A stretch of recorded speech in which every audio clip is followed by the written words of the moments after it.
தியானத்து காரணமாக கர்த்தருடைய நாமத்துக்கு மகிமைப்படுவதாக ஒரு பாடலை பாடி கர்த்தருடைய வார்த்தையை நம்ம கேட்க போறோம்.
சங்கீதங்களின் புத்தகம் 15:2 சொல்லும்போது கர்த்தர் உங்களை நினைத்திருக்கிறார், அவர் ஆசீர்வதிப்பார்.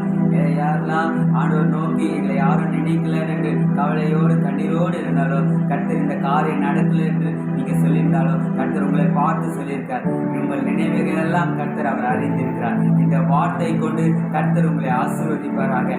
ஜெபம் செய்வோம். அன்புள்ள தகப்பனே, ஆசீர்வதிக்கப்பட்ட இந்த நல்ல நாளுக்காக நன்றி அப்பா. சொல்லப்பட்ட இந்த வார்த்தையின்படி கர்த்தர் ஒவ்வொருடைய பிள்ளைகளுடைய வாழ்க்கையில இதுவரை கர்த்தர் எங்களை நினைக்கல என்று நினைச்சிருக்கலாம்ப்பா. ஆனா தேவன் இந்த வாசனத்தின்படி கர்த்தர் நினைத்து கர்த்தர் அவங்களுடைய வாழ்க்கையில அற்புதமாய் ஆச்சரியமான காரியங்களை செய்து கர்த்தர் நீங்க வழிநடத்த போறதுக்கான நன்றியப்பா. எங்களை முற்று தாழ்த்தி ஒப்படைக்கிறோம். இயேசுவின் நாமத்தில் பிதாவே, ஆமென்.